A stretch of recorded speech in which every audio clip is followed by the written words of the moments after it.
what's really important here? How am I using my gifts? What is my genius, and how can I bring it forth to bear on my family and my culture and my business? So those genius questions, I think, are things that we need to cultivate in ourselves as a matter of discipline. It may sound odd to think of discipline as taking some time each day to tune into what you're really all about, but in a way, it's just as valuable as going to the gym for an hour. You know, many people have the discipline to go to the gym for a while, but I've had it be so much harder for busy business executives, particularly, to gift themselves with that 10 minutes of deep reflection every day. And that's all I ask people to start with, by the way, is 10 minutes. I don't ask them to start doing a 30-minute meditation or a 40-minute. At first, when I'm working with them, I ask them to sit there with me for 10 minutes and simply tune into their breathing. And so to do everything else, we put it aside and we just create 10 minutes to focus in on breathing. And then we might contemplate one question, like, what is it that I most love about what I do in my work? I'm Srini Rao, and this is the Unmistakable Creative Podcast, where you get a window into the stories and insights of the most innovative and creative minds who've started movements, built thriving businesses, written best-selling books, and created insanely interesting art. For more, check out our 500-episode archive at unmistakablecreative.com. Gay, welcome to the Unmistakable Creative. Thanks so much for taking the time to join us. Thank you very much. Yeah. So, I came across your work actually several years ago because it kept being referenced in many of the other books that I was reading. And so I read The Big Leap, and I remember thinking, wow, this is really profound and life-changing and thought-provoking information. And then somehow through a series of conversations I had with other people in the last few weeks, your work resurfaced on my mind. And I thought, okay, we definitely should get Gay on the show. I think this will be really fascinating. So, given the nature of your background and the work that you do, in my mind, I see you really kind of as a combination of a social scientist and psychologist. So I want to start by asking, what social group were you a part of in high school, and how has that impacted the choices that you've made with your life and your career? What a great question. Well, I was kind of a creative outsider, I guess I would say. I could never find a group to fit into. I went to a high school that was in Leesburg, Florida, a town of about 10,000 people. So there weren't all that many people in my high school, 180 people, I think, something like that. So there weren't too many different groups, but I knew I wasn't a jock, and there was nothing like a kind of the intellectuals or anything like that. Had there been more of them, I would have probably been one of those. But I was kind of a joker. I was a class clown. I made everybody laugh, one thing just pops out in my mind from your question. One day I was in 11th grade chemistry class, and I was working on a chemistry process after class one day, and all of a sudden I saw 3 popular girls from the school approaching me in the chemistry lab. And I was a kind of a nerd, geek, kind of a, but a funny one. And, but never had I seen 3 popular girls even glance in my direction. And so what were these girls doing? And so they came and they stood around my little chemical stand there and said, "We want to talk to you." And I said, okay. And they said, a girl named Tina, a friend of theirs, didn't have a date to the junior prom. And they knew for sure that I didn't have a date to the junior prom, too, they said. So would it be possible for me to ask Tina to the prom? And I was just absolutely blown away by that, because it was something I had never considered in a million years. I don't think I'd really thought much about social kinds of things up until that very moment. I must have been 15 or 16 years old at the time. But there was this moment of realizing, wow, there's this social world out there with all these different games and rules and things like that. and I knew absolutely nothing about it. And so that's the kind of place I've been in. I was in high school. Now, since I've, like once I started writing books, and especially since my wife and I got together 38 years ago and began working together and writing books like Conscious Loving and relationship-oriented books, I've learned a lot more about how to get along with different groups of people. But I would say in the ability to kind of be a creative outsider and look at things from the outside has been a real gift to me, because like in The Big Leap, I always say it took me 30 years to write that book, because I started looking at the two things that the book is about, which is, number one, the book is about the upper limit problem and how to deal with your tendency to sabotage yourself when things get to going better. And the second thing the book is about is the zone of genius, which is how to access that part of you that will then allow you to love what you're doing and do what you love to do and are most suited to do. So the upper limit problem and the zone of genius were things I started thinking about way, way, way back decades ago, but it took me a long time to figure out how to write the book about it. And so finally, 5 years ago, I sat down, or 6 years ago, something like that, and wrote the book about it. But the two ideas have been such a part of my own life. Being able to kind of see from the outside when I'm working with a family or working with a couple or working with a client in a corporation, kind of being able to look at it from the inside and the outside at the same time has been a real gift for me. And I think being a high school outsider was very helpful. Another funny story comes to mind is that I was once over at Jack Canfield's house having dinner with a whole bunch of people. And I forget, I think it might have been his birthday or something like that. So he lives about 40 minutes from where I live here in Southern California. And so there were a whole bunch of people there that write self-help books, and lots of well-known people there. We were all gathered to do something at Jack's house. And we started talking around the table, and it turned out that almost all of us were kind of outcasts in high school, that none of us were the student body president or the chairman of the something or other club or anything like that.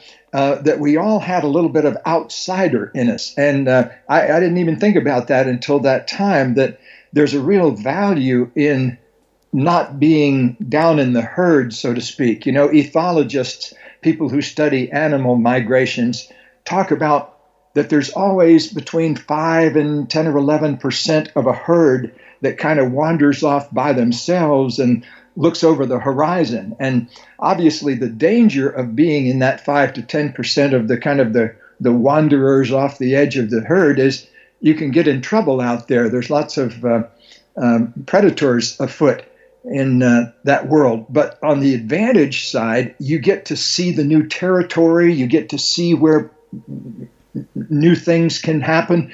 And so I've always really, once I kind of got used to that, I think I felt a little miserable in high school being that much of an outsider, but later on I realized I got a little more comfortable with it and also learned to function more as an insider. So, but that's kind of the first thing that comes to mind.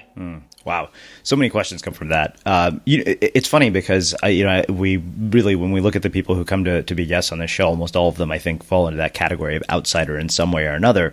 And this is a really interesting pattern that I've noticed, and I really just kind of thought about it as you were saying that, is this sort of outsider tendency seems to be a commonality to people, across the board who seem to achieve this sort of outsized success or, sort of unusual success in different fields. And I'm curious if you think that that's almost a necessity or becomes a catalyst. And if people aren't outsiders, are there things that they can do to develop the perspective of an outsider that would actually be able to be useful in moving them forward in some way? Well, I think one of the things of being an outsider is you become a keen student of, eventually you become a keen student of what is it that the popular people are doing? What is it that the jocks are doing? What is it, kind of learning to understand people's differences like you're learning a foreign language, like you're an anthropologist come to study a small village somewhere, where you're looking at things, you're looking at patterns. You're not caught up in what's going on so much that you don't see the bigger patterns that are happening. So, back to animal migrations again, the herd has a wisdom of its own that is a lot about protection and consolidation and kind of bonding together for more power and those kind of things. But those of us that have an outsider streak in us too, we need to own what our gift is, which is our gift is the ability to see patterns that other people don't see. And, just like this, the pattern I talk about as the upper limit problem, I must have seen that in myself, I don't know how many dozens of times before I caught on to that it was a pattern.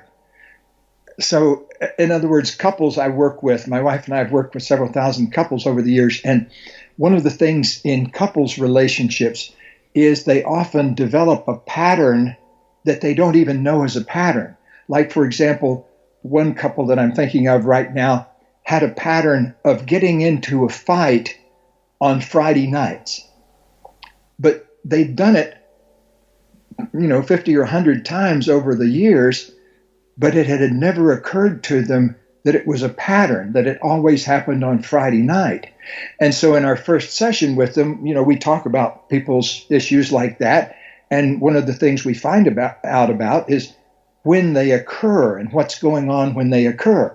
And so it dawned on this couple for the first time that they fought on Friday nights. And that's very illuminating, because then we can find out, okay, what is it about Friday night that's causing the glitch? In their particular case, this might not be true for everybody, but in their particular case, they both had a lot of secrets they were hiding from each other, and they were afraid of the whole weekend full of intimacy because they might feel called upon to reveal one of those secrets. And so if they got in a fight and stayed in conflict all weekend, they didn't have to talk to each other about what was really important that was going on under the surface. So the ability to see patterns, I think, is one of the gifts that we get as outsiders. So it's also true for the other big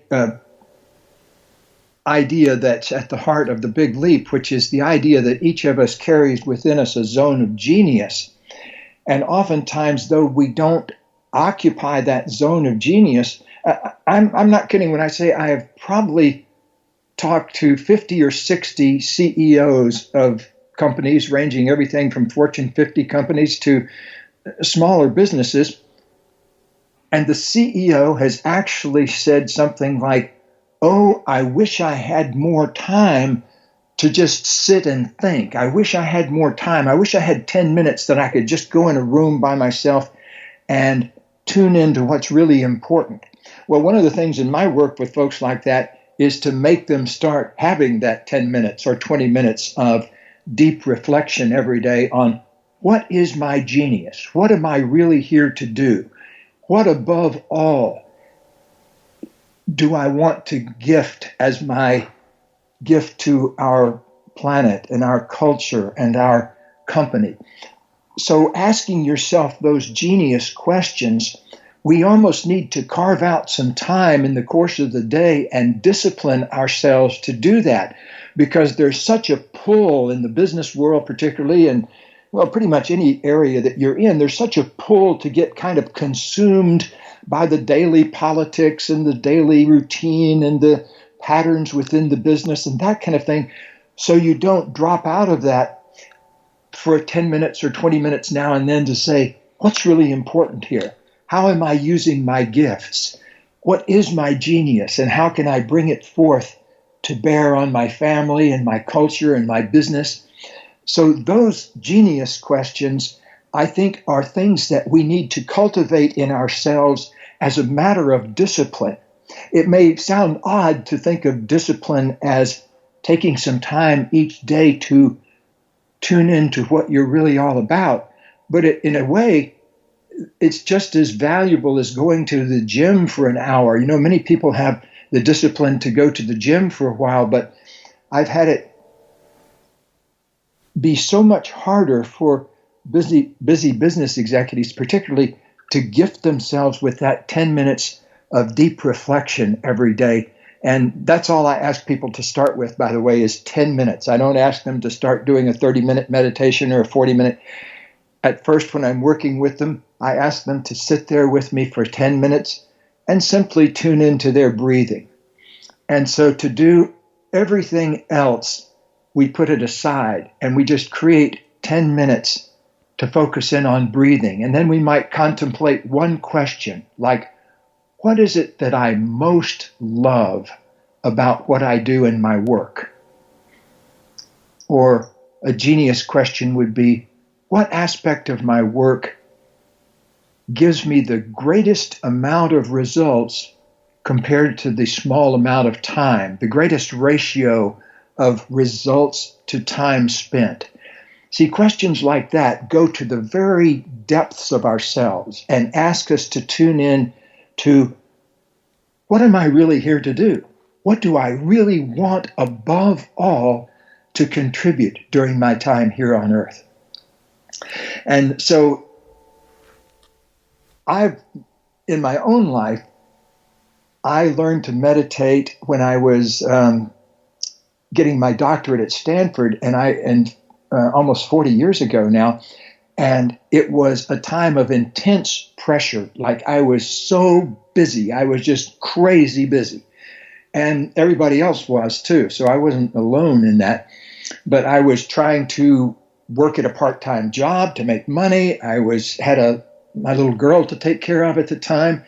And her mom had left for Europe kind of suddenly, and then I suddenly had not only my job and my PhD going, but I also had a 4-year-old that I needed to take care of. And it was so busy that it seemed like a total luxury to go to a meditation class. But I saw a poster one day on a kiosk at Stanford, and I saw that they were doing a meditation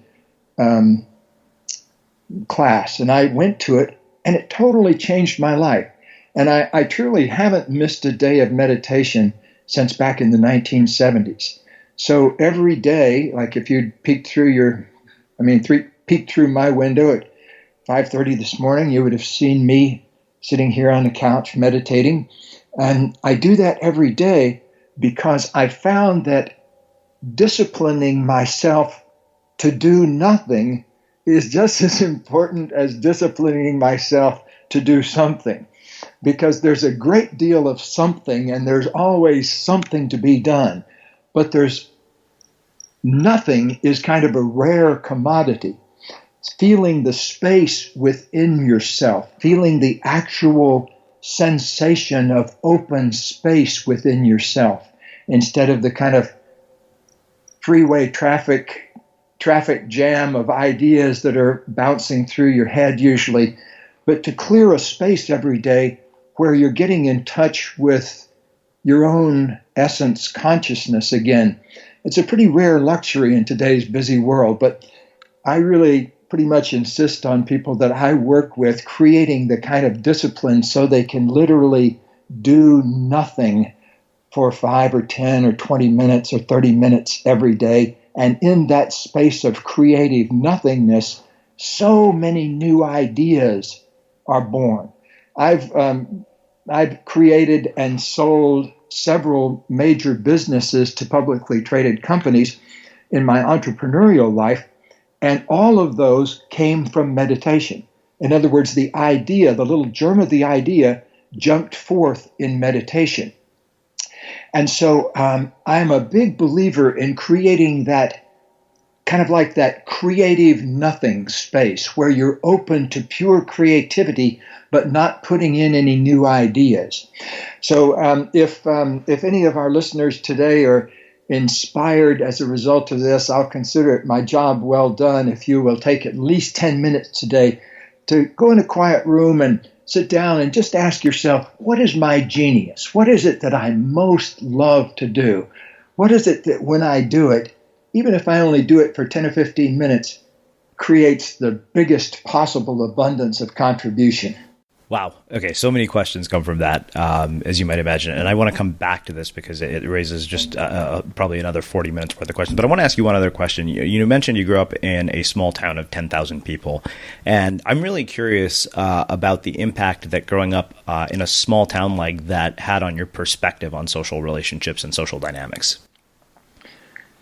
Well, it had a huge aspect because I grew up in a small town in central Florida, not the part of Florida that people go to when they go on vacation in Florida. Right. It's fact, the exact kind of you fly over to get to the beach. But it was right in the dead center of the state in an area that was a lot of swamplands and a lot of citrus trees and sometimes some cattle pastures. And so it was kind of an agricultural area.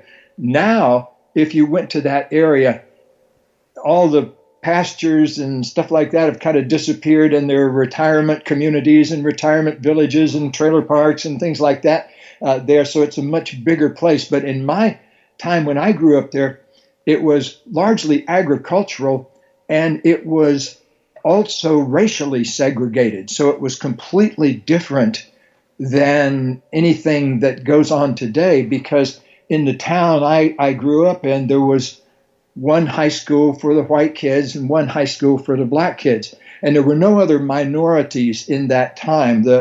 Later on, Hispanics moved after the Cuban Revolution and that kind of thing all over Florida. But in my time, I was born in the mid-40s, and then I grew up there in the 50s and up until the early 60s. And so in that time, everything changed in terms of racial segregation. And so I think one of the things that I felt worst about when I was growing up was the pain of maintaining that whole illusion of the whole illusion of races being separate and not equal. So I felt a lot of pain about that when I was a kid, because I would talk to, we had a person who would come to our house to clean it every week, and another person who would do laundry and that kind of thing. And these folks were more my friends a lot of times than other people, because I saw them all the time and got talking with them all the time. And so feeling the pain of the separation of that was very difficult to deal with. And so that led me, when I was a freshman in college, to get involved with the civil rights movement and things like that. So fortunately, I was able to turn it into something positive. But I remember the pain of it and not being able to do anything about it, because the general agreement when I was growing up is the races were completely separate. So that's just one example. I think another thing to do with this particular small town that wouldn't probably have to do with anybody else is that everybody knew me. My mother was probably the most famous person in the area, in the sense that she wrote a daily newspaper column for the local paper and also the big paper in Orlando, Florida, which was the big town that was 40 miles away. So Orlando is where Disney World is now and that kind of thing. At that time, it was a good-sized city of 50,000 people. Now it's a huge city, but it was definitely the big city. And so my mother was known not only in Leesburg in the paper, but also in the bigger city as well. And then she later on became the mayor of the town. So I think my experience of being in a small town was kind of flavored by being a member of a family that had a lot of power and that people knew and that kind of thing. So it was a little bit different maybe than I would have experienced had I not had those particular kinds of influences. The positive side was it opened up a lot of doors for me, obviously. But the negative side was I never felt like I could get away with anything, because I was always constantly being watched and coached by my mother and my grandmother. My grandparents had been one of the people who had kind of founded the town back at the turn of the last century, 1898, 99, along in there. So they were some of the original pioneers of the town, and that kind of thing. So they were I couldn't get away with anything because everybody always knew who I was, and they would report back to my grandparents or my mother if they saw me doing anything naughty. So I don't know about you, but vacuuming is not one of those things that I ever look forward to doing. But as you know, your environment has a huge impact on your creativity. So I still like it to be clean wherever I'm living and working. But now it doesn't have to be something that you deal with. If you're like me and you grew up in the 80s, you probably fantasized about the day when cleaning your house would be like it was for the Jetsons, meaning you don't have to lift a finger. Well, the good news is that we're already kind of living in that future. And the easiest way to make sure your floors are clean every day is with the iRobot Roomba Robot Vacuum. It cleans up after itself. The Clean Base automatic dirt disposal takes convenience to a new level, automatically empties its own bin into an allergen lock bag that holds 60 days of debris and traps 99% of pollen, mold, and dust mites, so you can forget about vacuuming for months at a time. Let the Roomba clean for you instead. It learns your home, finds dirt, and empties itself on its own. It's got powerful cleaning performance made effortless. Remember, if it's not from iRobot, it's not a Roomba. To learn more, go to irobot.com/unmistakable. Wow.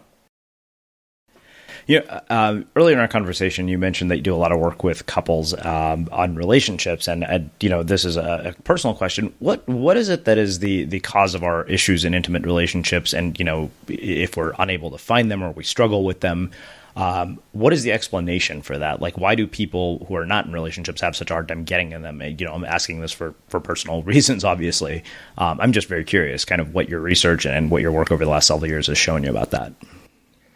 Yes, and by the way, how shall I address you? Shall I say Dr. Rao or what? No, Srini is fine. Srini is fine? Okay. Yeah. Yes, well, a beautiful question, Srini. Thank you. There are three big things that crop up over and over again in couples' relationships that cause problems. One is not feeling your feelings, not acknowledging your feelings, not knowing when you're angry, not knowing when you're sad or hurt, not knowing when you're scared. So, unfortunately, as a civilization, we've all kind of grown up emotionally illiterate because we don't, nowadays there are probably classes on it in some schools, but when I was growing up, there was certainly no course in how to communicate about your feelings or how to solve a problem without making the other person wrong, or things that are fundamental to life.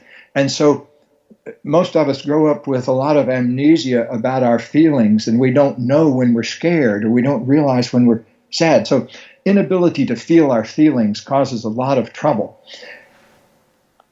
Can't count the number of times couples have come to me, and one or the other of them, usually if it's a male-female couple, it's the woman saying to the husband, "You don't ever tell me your feelings. You don't ever tell me how you feel." And then he comes back and says, "Well, I don't feel anything. What am I going to say?" And so we all need to learn to get more transparent to our feelings. So that's one thing that really troubles a relationship, is when there are feelings under the surface that aren't being discussed. A second thing that a lot of couples have trouble with, a lot of people in general, is just the ability to tell the truth simply. If you're scared, to say, "I'm scared," or "I'm angry," or "I felt sad about that," or "I don't know what to do right now," or "I want to go to an Italian restaurant tonight. I don't want to go to the Greek restaurant that we always go to." So just making your simple communications about what's true to the world is a skill that many of us don't learn. In fact, many of us learn the opposite. A lot of people learn that they're going to get punished if they tell the truth. That's part of their early conditioning. And so they keep things hidden inside. And unfortunately, nature will not allow us to keep hidden things inside very long. It starts making our bodies hurt, and it starts troubling our relationships. So we need to make sure that we are not only transparent to what's going on inside ourselves, but we can communicate about that. So telling the truth, feeling your feelings, those are two very big things. A third thing is what actually causes relationships to get further into trouble is that some little thing will start, And then both people will run for the victim position. Both people will say, wait a minute, why do you keep doing that to me? Or why don't you stop doing that? And then the other person says back, well, wait a minute, what about you? You're the one that's the real cause of this problem. And so a power struggle develops around the issue of whose problem it is. And that's, that starts the blame game. And I'm not exaggerating, Srini, when I tell you that I saw my first couple, I think, in 1968 or 9. In all of those years since then, I would say that issue caused problems in at least 3/4 of those couples. In other words, they got into a blame game with each other that sometimes lasted generations. That they had started it, but their kids were now in therapy dealing with the same issue. And so one of the things that we need to get clear on is how to take healthy responsibility for things rather than blaming other people. And that's not an easy thing to do, because not only do we have a lot of our own programming that we have to deal with from our original family lives ourselves, if you were raised in an environment where there was a lot of blame and criticism, as I was, but also now you have, any day you turn on the news, you're going to hear one politician or the other blaming the other side. You never hear a politician say, I take responsibility for this issue. And you don't then hear the other side say, I do too. Let's work together and fix it. It's always whose fault it is. And, so now we're going to shift over, at least in our own political realm. For many years, it's been the Republicans blaming the Democrats for everything. And now the Democrats are going to be blaming the Republicans for everything. And so what we need is more people who know how to take healthy responsibility. And healthy responsibility doesn't have anything to do with blame. It has to do with claiming the energy of it. And when we have couples in here, it works exactly the same as it works in the political realm or in business. Each person has to say, okay, I take responsibility for creating this issue. And the other person needs to say, okay, I take responsibility for creating the issue. Then you see you have two 100% responsible people. And then that is how you solve a problem. You can never solve a problem from the place of taking 50% responsibility. You can't say, okay, I'm going to take half the responsibility, but you got to take most of it because it's really your fault. That just keeps people locked in. And if you look at trouble spots in the world, famous trouble spots in the world, whether it's the Middle East or wherever, in some cases, each side has been blaming the other for thousands and thousands of years. And so I consider it an addiction that human beings are trying to kick at this stage of our evolution. And if I have some grounds for calling it an addiction, because if you think about it, the moment of blaming somebody else, you trigger adrenaline and a burst of glee in yourself because you think, identified the source of the problem, and if you can just get rid of that problem over there, everything will be fine. Well, it never works that way. And I can tell you from helping thousands of couples solve problems that the only solution comes from stepping out of the blame game and both people claiming healthy responsibility. That's one of the skills that's hardest to learn in life, but I'll tell you, you can experience a lot of good times once you learn how to claim responsibility for your life and claim responsibility for the situations that you create. Wow.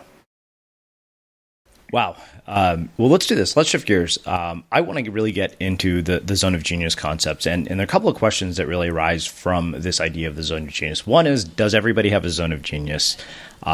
Two, how do you find it? And three, if this is the case, why is it that we don't educate people in our schools based on their zone of genius? And why is it that we don't train people in our workforce based on their zone of genius? Excellent. Well, let me start with the last one first and kind of work backwards through there. See, I think one of the reasons people don't open up more to their zone of genius and we don't teach more about it. For one thing, it's an unfamiliar concept. Now there's a hashtag called Zone of Genius on Twitter and a hashtag called Big Leap. And, so more and more people know about it, but a lot of us hadn't even thought about that 20 or 30 years ago. And the idea of claiming your own genius, people often have barriers to that because they think, wait a minute, I'm not a genius. The other thing they realize is a lot of times geniuses are made to be objects of ridicule. People always talk about a mad scientist, or, the guy in Back to the Future was kind of the mad scientist. And a lot of times mad scientists and geniuses aren't exactly easy to be around. And so a lot of us have a phobia about approaching our genius because we think it'll somehow take us out of our ability to function in the real world. I found the exact opposite. So here's where we start, is at the beginning by simply asking people, what is it that you love to do? What is it about your current work or your current situation that you really love? And then we build on that. So let me, if I may, Srini, ask you just point blank, what do you most love about your work? Well, I love the fact that I get to have conversations like this pretty much every day. I love speaking on a stage. It's something that I find incredibly rewarding. I'm good at it, and it's just something that I look forward to every time I do it. And I look forward to the impact in the conversations that end up happening afterwards. And then I think at the core of it all, I like creating things that don't currently exist. Above all things, I want to create things that currently don't exist or what I want to see exist in the world. Wow, that is so beautiful. I appreciate that, because the last thing you said particularly made me really light up, because I don't know how many thousands of times I've said it to my students that there's hardly any better satisfaction in life than bringing something into form for the first time. It may resemble somebody else's, but at least you've gone inside and, brought this new thing into being. And one of my mentors, Abraham Maslow, said, it doesn't matter if it's a great soup or a great symphony. Just you've gone inside and you've found your own unique way of expressing something in the world. And yes, so part of your genius, Srini, is you learn to stand up on stage or be in a conversation and be present to it in a way that you really allow yourself to learn and allow the other person to learn, but also you allow other people to get inspired by the conversation. So if I were kind of singling out your genius, it would be the ability to go very deep in your connections with people in a way that inspire others. Yeah, I would agree with that, based on the conversations I've had and some of the work that I've done. Good. That's a wonderful thing to do. And do you remember when you first became aware of that genius? I think it was sort of a gradual awareness. I mean, part of it was a combination of external feedback from people. One of the very first conversations I had with somebody when we first started the show was the co-founder of the show, who said, I think you're tapping into something very special with your ability to draw, answers out of people, and I think you should stop being a writer and spin this out into a separate site and focus on interviewing people more than writing, which is, we joke about it now because he jokingly said that I wasn't a very good writer. That was a big one. And then just hearing feedback over the years of listening to the impact that we've been able to have on people's lives has always been really mind-blowing to me. Like, I'm always taken aback by hearing things. So, we have parents who will tell us that they use the content from the show to homeschool their children. And I'm always really kind of that is an incredibly rewarding feeling to me, to know something like that is happening. When it's those unexpected outcomes that you could have never predicted would happen with your work, I think that I'm usually really kind of blown away. And that those, to me, I think really create the awareness of what you're talking about. Yes. And also, I always like to tell people that there's a certain kind of energy you feel in your body when you're doing your real life purpose.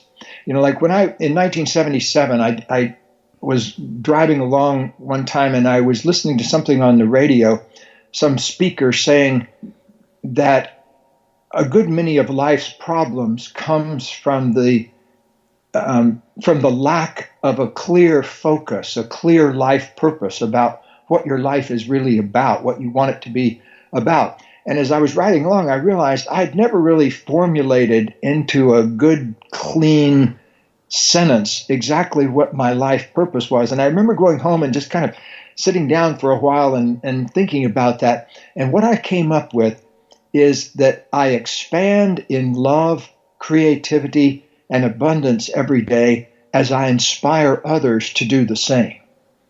And so for me, that's been, in one way or the other, the purpose of my life ever since. And the opportunity to get to do that in whatever way I'm getting to do that, to me, is a total miracle, even to this very moment that you and I are having this conversation. I'm just blown away by the fact that I get to have conversations like this in the world with folks and that they appreciate those conversations.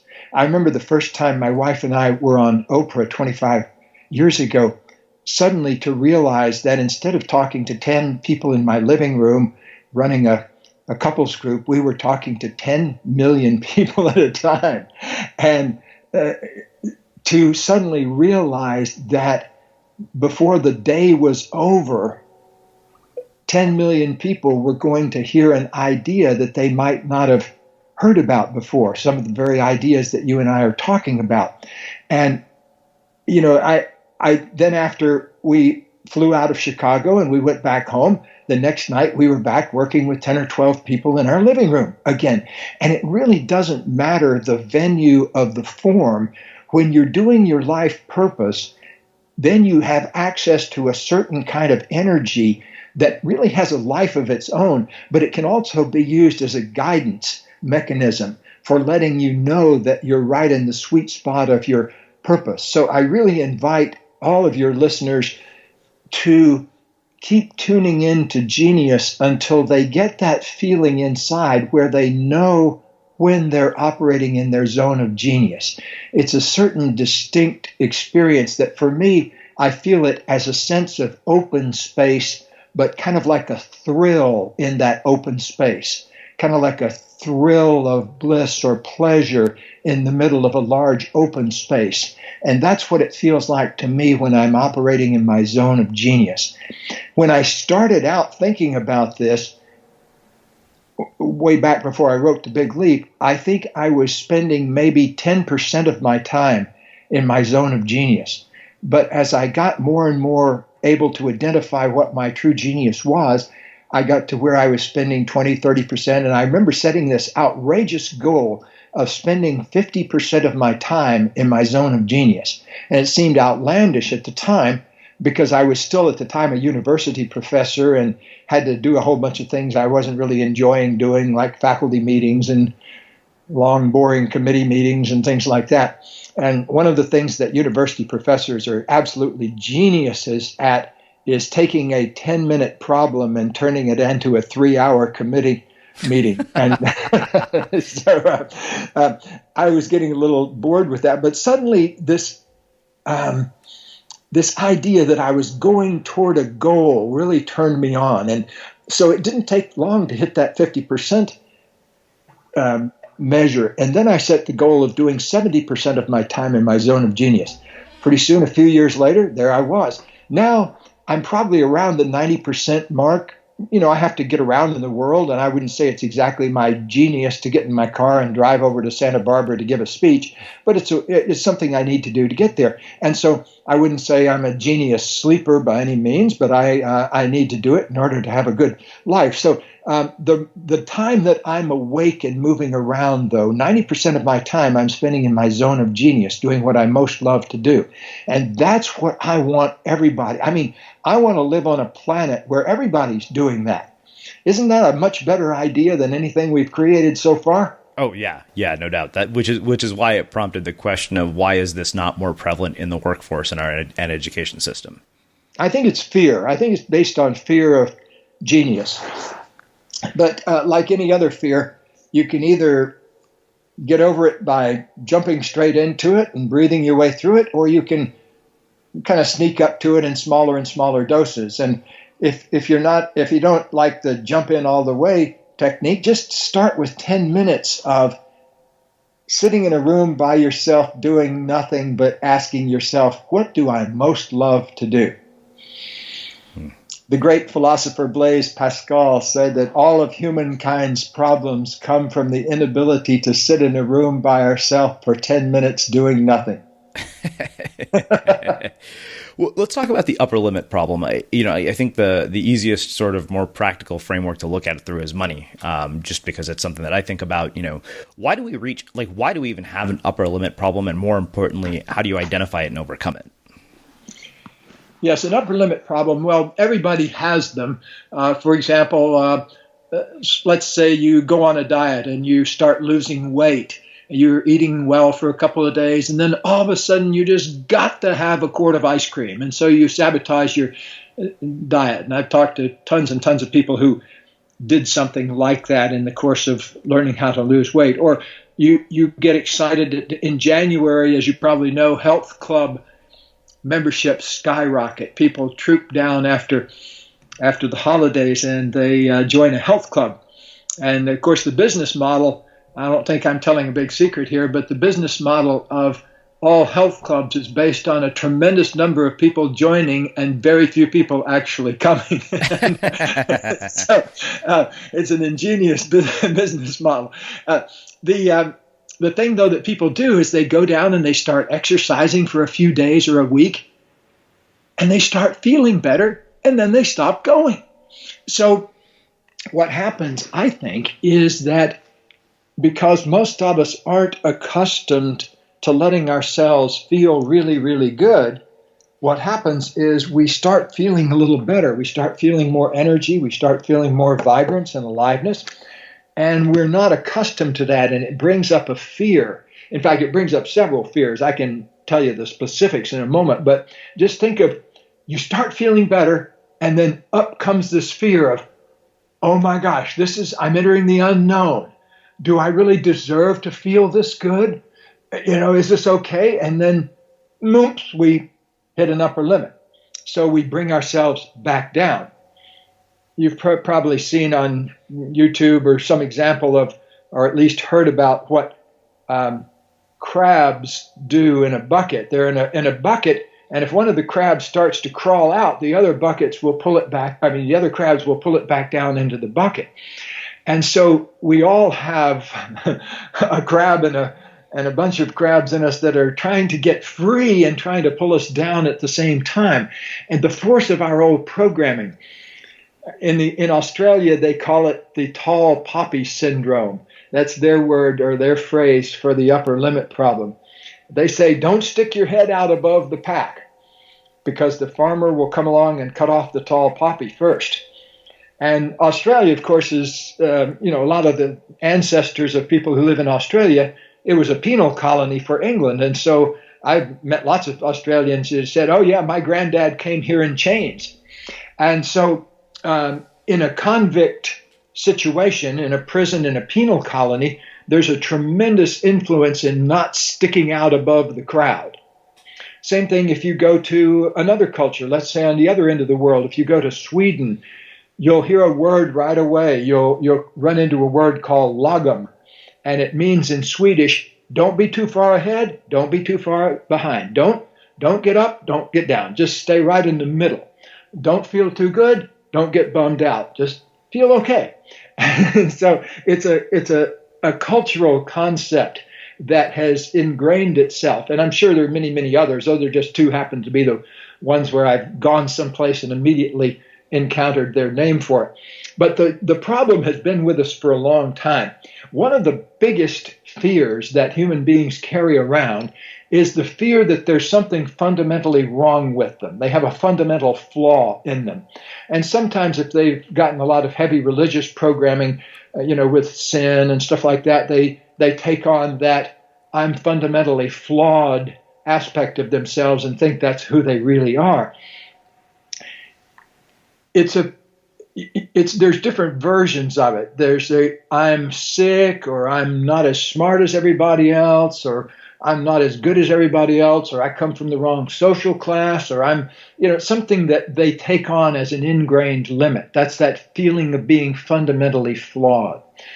Another one that's very, very big that I run into all the time when I go out and work with people is the fear of outshining other people. In other words, a lot of people keep their genius stuffed way down inside because they're afraid that if they really let it out, that would somehow, they would outshine others, and that would be a bad thing. So there's all sorts of different, in the Big Leap, I talk about several different fears, but just think of it really being kind of like if you press the accelerator on your car and start going forward, think of having some unconscious barrier that makes you step on the brakes even though there's nothing to step on the brakes for. So you're trying to accelerate, and at the same time you're stepping on the brakes. And so it's a condition that affects everyone that I've ever worked with, from CEOs of Fortune 50 companies all the way to the head of the local Boy Scout troop or the Girl Scout troop. It's an endemic problem, especially for gifted people, because the folks I work with a lot of times are really successful people who are becoming super successful. And their upper limits issues are just as profound as a person who's in the 8th grade public speaking class trying to overcome the fear of public speaking. So all boiled down to fear. And so if you're going to get good at handling one emotion, get good at recognizing fear when it's present in your body and speaking openly and honestly about it. I had one of the great breakthroughs of my social life and my awkwardness around asking girls out for a date. I called a girl up that I wanted to ask out for a date. This is back in my pre-Katie years. And I used to try to mask with my voice that I was afraid, that I was scared, that I was nervous about asking them for a date. But I decided to just incorporate it into my pitch. And I said to this particular girl, I said, I'm nervously calling to ask you to go out with me to dinner on Friday night. And there was this long pause, and then she burst out laughing. And that was a great little reward for that, because I just claimed who I was. And, rather than trying to kind of mask the shakiness in my voice, I just said, well, here I am. I'm nervous, and I'm calling to ask you out to dinner on Friday night. So it was a breakthrough because it worked. Authenticity worked in that kind of a situation. And so at some point, most of us have to learn to risk our being authentic and really bringing ourselves forward. And ultimately, the Big Leap is an invitation to really go deeply down into yourself and to own your genius and to take it fully out into the world, because I want to live in a world where everybody's in touch with their genius and expressing it 28 hours a day. Wow. So 2 final questions for you. One comes from my business partner, Brian, because he knew we were having this conversation, and he wanted me to ask you this. How do you give yourself permission to feel good all the time?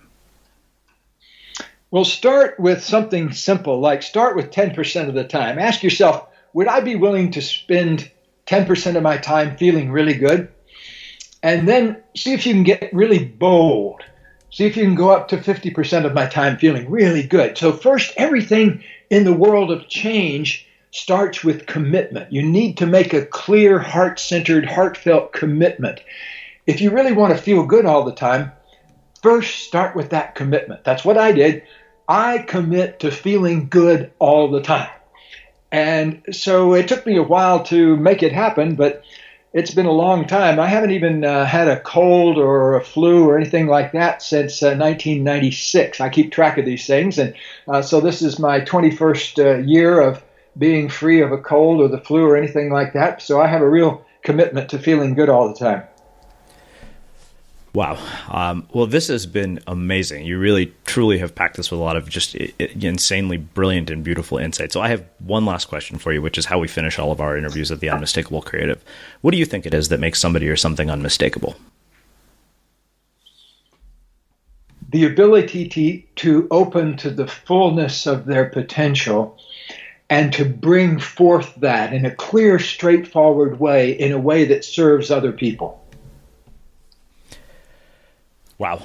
Well, I can't thank you enough for how much information and how much value you've packed this conversation with. It's easily one of those conversations that I have gotten the most out of this year, and probably one that I'll be revisiting multiple times. Well, good. Well, many blessings to you. Thanks for asking the great questions, and particularly for giving me permission to have long answers. It's kind of a rare treat on conversations like this. I think this is something like my 2600th interview.